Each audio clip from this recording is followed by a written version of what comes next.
একটা চোর যে এসবিআই মালদা ব্রাঞ্চে আমার কাউন্টার থেকে 53,000 টাকা চুরি করেছিল, সে ওই ওই চোর যেই ব্যবসায়ীর কর্মচারী, সেই ব্যবসা হচ্ছে চিত্তরঞ্জন মার্কেটে, তথা এসবিআই এর মাল এই সেই ব্যবসায়ীটি আর কি,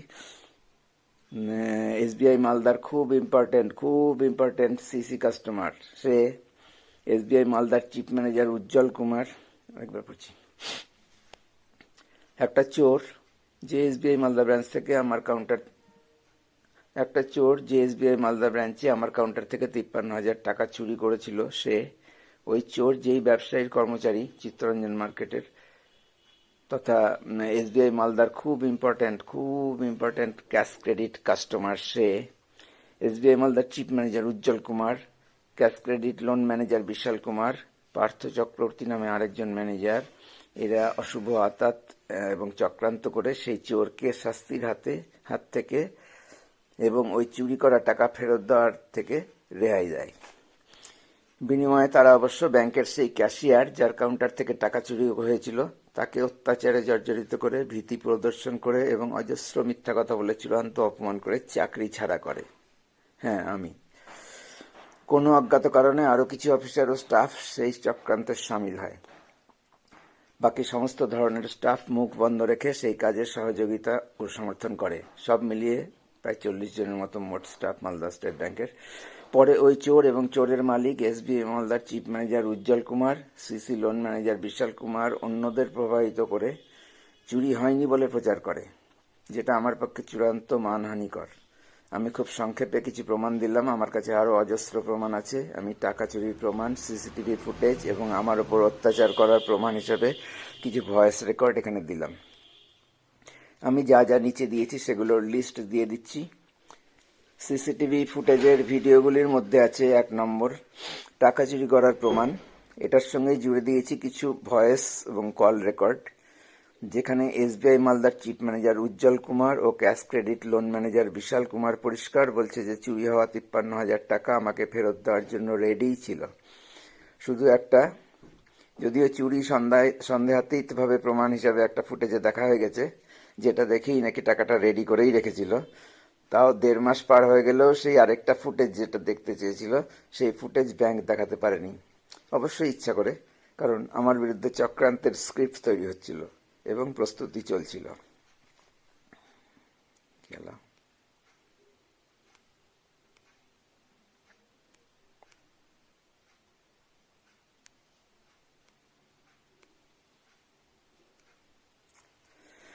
ফুটেজ দেখার অপেক্ষায় ছিল সেই ব্যবসায়ীটা, ইম্পর্টেন্ট কাস্টমারটা, আরেকটা ফুটেজ দেখার অপেক্ষায়, যেটা ব্যাংক 1.5 মাসেও দেখাতে পারেনি, অর্থাৎ দেখানোর ইচ্ছা ছিল না বলেই দেখাতে পারেনি। আর চুরি হওয়ার দিন যে সিসি ম্যানেজার ছিলেন, তিনি ফোনে আমাকে বলছেন যে ব্রাঞ্চ থেকে চুরি হয়েছে, ব্যাংক থানায় জানানোর জন্য যা যা করার তা করবে। নিচের যেটা 2 মিনিট 40 সেকেন্ডের ফুটেজ, সেটাতে এই আওয়াজ সবার 3 জনের voice record, call record add করা আছে। অর্থাৎ এটা থেকে প্রমাণ হচ্ছে যে চুরিটা ঘটেছে, তারাই বলছে, আমি কিছু বলছি না, ফুটেজ এবং তাদের কথা। 2 নম্বর ভিডিও হচ্ছে 3 মিনিট 58 সেকেন্ডের দ্বিতীয় ফুটেজ, যেটার সঙ্গে আমি জুড়ে দিয়েছি একজন প্রভাবশালী সৎ মানুষের, যে আমার চুরি হওয়া টাকাটা সহজেই উদ্ধার করে দিবে বলে বলেছিল, অবশ্যই আমার পূর্ব পরিচিত, কিন্তু সেটা করতে গিয়ে তার যে অভিজ্ঞতা হয়েছিল তার ভয়েস রেকর্ড দেওয়া আছে, যেখানে উনি আমাকে বলছেন যে ব্যাংক কিছুতেই মানতে রাজি নয় যে ওখান থেকে টাকা মিসিং হয়েছে, যদিও ব্যাংকের সমস্ত স্টাফ ও বহু কাস্টমার চুরির ঘটনা জানে। আমিও অনেক ব্যবসায়ীকে বলেছি ও ফুটেজ দেখিয়েছি। 3 নম্বর ফুটেজটা হচ্ছে 5.04 মিনিটের। এটা পরপর সাজানো নয় ফুটেজগুলো আপলোড করার সময়, এটা কয়েকটার পরে আছে, সেই জন্য আমি ফুটেজের সময়টা বলে দিচ্ছি, ভিডিওগুলোর সময় কতক্ষণের। সেটাতে ভয়েস রেকর্ড জুড়ে দেওয়া হয়েছে সেই প্রভাবশালী মানুষটিরই। সে চুরির ঘটনাটা যখন চিত্তরঞ্জন মার্কেটের ব্যবসায়ী সমিতির সেক্রেটারিকে জানিয়েছিল, চোরটি যার কর্মচারী ওই মার্কেটেই তার দোকান। সেই সেক্রেটারি তাকে বলেছিলেন যে তিনি বাইরে আছেন, তবে তার কাছেও সেই খবর পৌঁছেছে, কিন্তু একদম উল্টো খবর। অর্থাৎ ওনার কাছে খবর দেওয়া হয়েছে যে চুরির কোনো ঘটনা ঘটেনি, ওটা সাজানো ঘটনা। চক্রান্তের শরিক হয়ে এসবিআই মালদার সমস্ত স্টাফ অফিসার কি নির্লজ্জভাবে ও নির্মম মানসিকতার ফলে চুরি হয়নি বলে প্রচার করতে চোরের পক্ষকে সাহায্য করেছে। নিজেদের নির্দোষ ও পরিচ্ছন্ন ভাবমূর্তির সহকর্মীর বিরুদ্ধে যে প্রাণ বাঁচাতে অবশেষে চাকরিটা ছেড়ে দিতে বাধ্য হলো, তাকে সব ধরনের সব মানুষই যখন চোরের পক্ষে দাঁড়িয়ে যায়, তখন লড়াই করা তো দূর, বেঁচে থাকাই মুশকিল হয়ে যায়। আমার উপর প্রথম দিনের অত্যাচারের ভয়েস রেকর্ড আমি দিয়েছি আলাদা করে, সেটাও সংক্ষেপে। ভয়েস রেকর্ড অরিজিনালটা বিরাট বড়। এছাড়াও আমি এখানে 4 নম্বরের 5ম ভিডিওটাতে 6 মিনিট 58 সেকেন্ডের আমার ওপর একদম প্রথম যেদিন 4 জন অফিসার মিলে চিফ ম্যানেজারের চেম্বারে অমানবিক ও সীমাহীন ভাবে অকথ্য ভাষায়, আমার মনে হচ্ছিল একদল দুষ্কৃতী আমাকে ঘিরে ধরেছে, অকথ্য ভাষায় ও অজস্র মিথ্যা কথা বলে যেভাবে আমার ওপর ঝাঁপিয়ে পড়েছিল, সেই ভয়েস রেকর্ডের সামান্য কিছু অংশ এখানে দিলাম। হ্যাঁ, এরা সবাই স্টেট ব্যাংক অফ ইন্ডিয়ার অফিসার। এখন বুঝি এরাই স্টেট ব্যাংকের অ্যাসেট ও গর্ব। 6 নম্বরে একটা স্ক্রিনশট, চোরটা টাকা তুলে নিচ্ছে এই অবস্থায়। লিখে দিয়েছি চোর আমি, টাকা তোলা অবস্থায় টাকা তুলছে সেটা। 8-এ একটা নিউজ ভিডিওর ক্লিপ, উত্তরপ্রদেশের মথুরাতে। এটা দেখার পর বারবার মনে হয়েছে স্টেট ব্যাংকের সহকর্মীরা যদি এরকম মানবিক হতো এই সাফাই কর্মীদের মতো, তাহলে চাকরিটা বেঁচে যেত, অন্তত একজনও। 10 নম্বরে পুলিশ সংক্রান্ত বিষয়টা, যেটা বারবার পুলিশ ওই বকাবকি অত্যাচারের সময় বারবার বলছে পুলিশ পুলিশ করে, সেই সংক্রান্ত বিষয়টার আমি ব্যাখ্যা করে বলেছি বিস্তারিতভাবে 7 মিনিট 47 সেকেন্ডের। আমি ব্যাখ্যা করেছি এখানে এটা প্রমাণ হয় যে ওই চিফ ম্যানেজার যে আমাকে বলেছিল যে চোরের বিরুদ্ধে ব্যাংক আইনি ব্যবস্থা নেবে এবং চুরি হওয়া ওই 53,000 টাকা আমাকে ফেরত দেওয়া হবে, যার কোনোটাই ঘটেনি। আমার বিশ্বাস চিফ ম্যানেজার উজ্জ্বল কুমার মালদা ব্রাঞ্চে চার্জ নেওয়ার পর প্রথম দিনেই ওনার লক্ষ্য স্থির করে ফেলেছিলেন, সেই অনুযায়ী সমস্ত ঘটনা ঘটেছে। আমার পুলিশের কাছে যাওয়া বাহানা মাত্র, না গেলে অন্য কোনো কারণ বলা হতো। ঘটনা জানতে, অর্থাৎ চুরি হয়েছে সেটা জানতে পারার পর ইমিডিয়েট থানায় এফআইআর করা উচিত ছিল। যেটা চুরি হয়েছে এটা জানা যায় 14ই জুন, অ্যাকচুয়াল ঘটনা ঘটেছে 5ই জুন 2018, 14ই জুন চুরিটা কনফার্ম হয়ে গেছে, কিন্তু আরো 1 মাসের বেশি দিন পরেও এফআইআর করা হয়নি, অর্থাৎ তাদের উদ্দেশ্য ক্লিয়ার ছিল। 11 নম্বরের ভিডিওটা 5 মিনিট 4 সেকেন্ডের সিসিটিভি ফুটেজ, যার সঙ্গে যুক্ত করা হয়েছে সেই ভালো লোকটি যে আমাকে টাকাটা উদ্ধার করে দিবে বলে বলেছিল, তার ভয়েস রেকর্ড, যেটাতে উনি বলেছেন যে সিআর মার্কেটের, চিত্তরঞ্জন মার্কেটের ব্যবসায়ী সমিতির সেক্রেটারির সঙ্গে তার কি কথা হয়েছিল। উনি যখন সেই সেক্রেটারিকে জানান, তখন সেক্রেটারি তাকে বলেছিলেন যে তার কাছেও এই খবর গেছে, কিন্তু সম্পূর্ণ উল্টো খবর। বলা হয়েছিল যে চুরি টুরি কিছু হয়নি, ওটা সাজানো ঘটনা। এরপরে আমি আর ওই ভদ্রলোকটির কাছে যাইনি, কারণ এরপরে আমার ব্যাংকেই আক্রান্ত হয়ে দ্রুত বেগে শারীরিক ও মানসিক অবস্থার অবনতি হতে থাকে। High blood pressure, diabetes, thyroid, uric অ্যাসিডের আধিক্য, কোলেস্টেরল ও ভিটামিন ডির সমস্যা আমার আতঙ্ক ভীষণভাবে বাড়িয়ে দেয়। আতঙ্কে, ভয়ে, অপমানে আমার হঠাৎ মৃত্যুর আশঙ্কা তৈরি হয়। একজনও তখন আমার সঙ্গে থাকেনি। ওই অন্যায় ও অবিচারের শিকার হয়ে আমি নির্ধারিত সময়ের অনেক আগেই চাকরি ছেড়ে অফিসার রূপী ওই দুষ্কৃতীদের হাত থেকে পালিয়ে বাঁচি। আমার অকল্পনীয় ক্ষতি হয় একদম বিনা দোষে, শারীরিক ক্ষতি, মানসিক ক্ষতি। ওই চিফ ম্যানেজার উজ্জ্বল কুমারের সম্পর্কে আমার এত মারাত্মক ফোবিয়া হয় যে আমাকে কলকাতার লুম্বিনী পার্ক মেন্টাল হসপিটাল থেকে চিকিৎসা নিতে হয়। এর বিভিন্নভাবে আমার মানবাধিকার কেড়ে নেওয়া হয়। চাকরি করার অধিকার, সাংসারিক সুখ শান্তি, সুস্থ জীবনযাপন, সন্তানদের ভবিষ্যতের স্বপ্ন, সামাজিক সুনাম ও মান মর্যাদা হারিয়ে আংশিক মানসিক ভারসাম্য সব হারিয়ে যায়। বিভিন্ন অবাঞ্ছিত কারণে অবসর গ্রহণের সময় পাওয়া টাকাও খরচ হয়ে যায় স্বাভাবিক অবসর গ্রহণ হলে যা হতো না, এবং অবসরকালীন পাওনা টাকা ও পেনশন অনেক বেশি পেতাম স্বাভাবিক রিটায়ারমেন্ট হলে, তাই নিশ্চিন্তে থাকতে পারতাম। চিরকাল নিয়মানুবর্তিতা ও পরিচ্ছন্ন জীবনযাপনের পর কোনো একজনের শখ হলো চোরকে বাঁচাবে, চুরি করা টাকাটা চোর যাতে মেরে দিতে পারে। চোরের মালিক তথা ব্যাংকের কোনো খুব ইম্পর্টেন্ট কাস্টমার ক্যাশ ক্রেডিট কাস্টমারের পাঁচাটা কুকুরের মতো প্রশস্তি গাইবে, তেনার ইচ্ছা পূরণ করবে, তেনাকে তুষ্ট করে জীবনযাপনের ও ক্যারিয়ারের উন্নতি সাধন করবে। আমার জীবন, আমার সংসার ধ্বংস করে দিয়ে এটা মেনে নেওয়া সম্ভব নয়। 12 নম্বর থেকে 5 পাতা জুড়ে দেওয়া আছে স্টেট ব্যাংক অফ ইন্ডিয়ার ঊর্ধ্বতম কর্তৃপক্ষের কাছে পাঠানো আমার অভিযোগের লিস্ট, ইমেলগুলো। ব্যাংক কর্তৃপক্ষ আমার প্রথম অভিযোগের পর দিনই আমার সঙ্গে ফোনে যোগাযোগ করে আমার অবসরকালীন পাওনা টাকাগুলো পাওয়ার বিষয়ে আমাকে অবগত করেছিল। সবচেয়ে যেটা জরুরি ছিল সেই লিভ স্যালারি পেমেন্টের ব্যবস্থা করা, যেটা ওই গুণধর চিফ ম্যানেজার উজ্জ্বল কুমার 1 মাস 20 দিনেও পাঠাতেই পারেনি। আমি কেন সেই লোকটার চক্ষুশীল আমি জানি না, ব্যাংক নিশ্চয়ই জানে, কারণ আমার অভিযোগের পর ব্যাংক ফোন করে আমার কাছে ঘটনার বিষয়ে বিস্তারিত জেনে নেওয়ার পর আর কোনো উত্তর আমাকে দেয়নি। আমি সম্ভবত 8+3 11 বার অভিযোগ জানাই, অভিযোগ এবং রিমাইন্ডার ধরে, কিন্তু ব্যাংক কোনো উত্তর দেওয়ার প্রয়োজন মনে করেনি।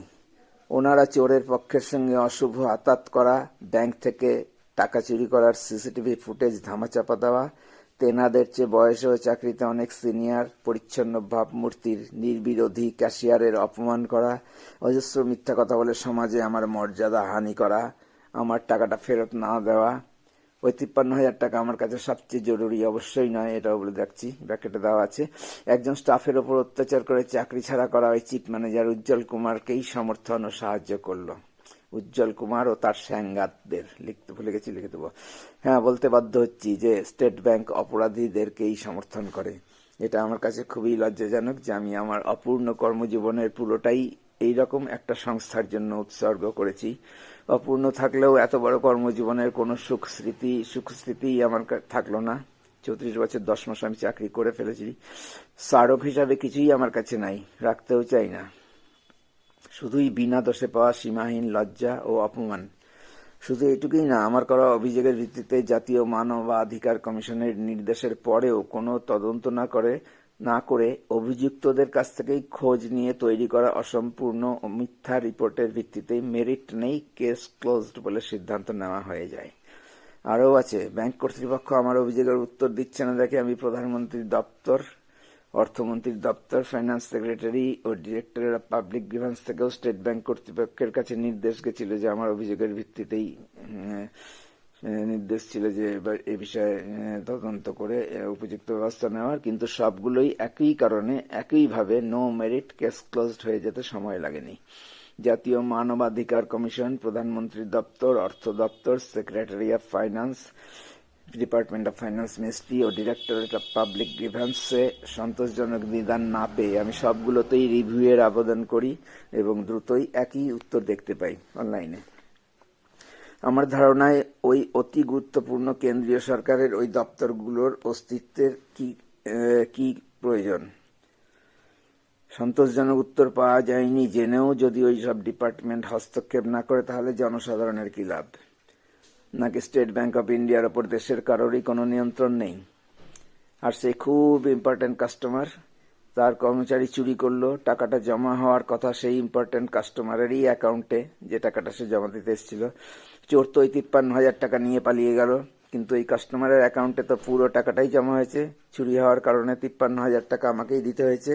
তার মানে আমার দেওয়া 53,000 টাকা চোরের মালিকের অ্যাকাউন্টে গেল, আমার পকেটের 53,000 টাকা চোরের মালিক তথা ব্যাংকের ওই খুব ইম্পর্টেন্ট কাস্টমারের অ্যাকাউন্টে থাকলো। অর্থাৎ আমার 53,000 টাকা বিষ্ণু ঘোষের পকেটে গেল। আমার চাকরি করা 34 বছর 10 মাসের অভিজ্ঞতায় স্টেট ব্যাংকের মালদা ব্রাঞ্চের 40 জনের মতো স্টাফ অফিসার, সারা মালদা জেলার কয়েকশো স্টাফ অফিসার এবং সারা বাংলার বেশ কয়েক হাজার স্টাফ অফিসারের একজনও আমার ওপর অত্যাচারের বিরুদ্ধে মুখ খুলল না, অথবা চুরির বিরুদ্ধে। চুরি হয়েছে, সিসিটিভি ফুটেজ ধামাচাপা দিয়েছে, চুরি হয়নি বলে প্রচার করেছে। তার মানে ওই চোরদের পক্ষেই তাদের সমর্থন গেল। স্টেট ব্যাংকের 100% স্টাফ তারা ওই চোরদের এবং ওই অপরাধীদেরই সমর্থন করলো। আর স্টেট ব্যাংকের একজন কাস্টমার মাত্র 53,000 টাকার জন্য স্টেট ব্যাংকের ক্যাশিয়ারের চাকরি খেলো। এটা অদ্ভুত ঘটনা। আর চুরির শিকার হওয়া ক্যাশিয়ারের টাকাটাও রেখে দিল। কোনটা বেশি আশ্চর্যের, স্টেট ব্যাংকের কর্মচারীদের অপরাধীদের প্রতি ঝুঁকে পড়া সমর্থন করা, নাকি এই স্টেট ব্যাংকের গুরুত্বপূর্ণ কাস্টমারের 53,000 টাকা চুরি করা টাকাটা মেরে দেওয়া এবং আমার 53,000 টাকা তার অ্যাকাউন্টে গেছে সেটা রেখে দেওয়া, কোনটা বেশি আশ্চর্যের বুঝতে পারছি না। ব্যাংকের স্টাফ অফিসাররা না ব্যাংকের ওই কাস্টমার? তবে লাভ হলো সবারই, শুধু আমারই সব রকমের ক্ষতি হয়ে গেল। সবশেষে একটা ভিডিও এখনই দিলাম। আমি যে পেনশনার্স ইউনিয়নের মেম্বার, ইনি সেই ইউনিয়নের সেক্রেটারি। ইনি ব্যাংকের হয়ে ওকালতি করছেন, আমার উপর অত্যাচার করা ও আমার চাকরি খাওয়াকে জাস্টিফাই করছেন। ভয়েস রেকর্ড, এটা কল রেকর্ড। আমাকে নিয়ে নাকি মিটিং হয়েছে, আমি জানলাম না। আমি যদি না থাকি তবে ঠিক জিনিসটা কিভাবে জানবে? বলছে আমি 1 বছর নাকি চুপচাপ বসে থাকলাম, আমি নাকি মালদা বেঞ্চের ওপর ভরসা করেই বসে থাকলাম। বোকা বোকা কথা কেন? মালদা বেঞ্চে থাকতে পারবো না বলেই তো চাকরিটা ছাড়তে হলো ফোবিয়াতে।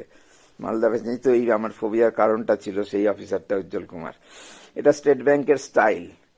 ব্যাংক কেমন অভিযুক্তদের কাছ থেকে রিপোর্ট নিয়েছে, সেরকম যেমন ব্যাংক যেমন অভিযুক্তদের কাছ থেকেই রিপোর্ট নিয়েছে, সেরকমই পেনশনার্স ইউনিয়নের সেক্রেটারিও ব্যাংকের ওই অফিসারদের, মানে সেই অফিসারদের কাছ থেকেই খবর নিয়েছেন। তেনারা নাকি বলেছিলেন আমাকে চুপ করে থাকতে, আমার কাছ থেকে চুরি করা টাকাটা ফেরত পেতে চোরের শর্তে আমাকে চাকরি করতে হবে। সরি, আমি ওই ধরনের গান্ডু নই। চিফ ম্যানেজার বলেছিল এতটা কনভিন্স ওদের আমি করে রেখেছিলাম, ইমোশনাল ব্ল্যাকমেল করেছিলাম ইত্যাদি, টাকাটা যাতে ফেরত দেয়। হাস্যকর বললেও কম বলা হয়। চোরের পক্ষ থেকে সুপারি দিচ্ছে এসবিআই এর চিফ ম্যানেজার, অন্য অফিসারদের ম্যানেজাররা সুপারি দিচ্ছে আমাদের ইউনিয়নের সেক্রেটারিকে। চোরদের পক্ষে ব্যাংকের ম্যানেজমেন্ট ও স্টাফ অফিসার পেনশনারদের ইউনিয়নই হলো সবচেয়ে বড় নিরাপত্তা।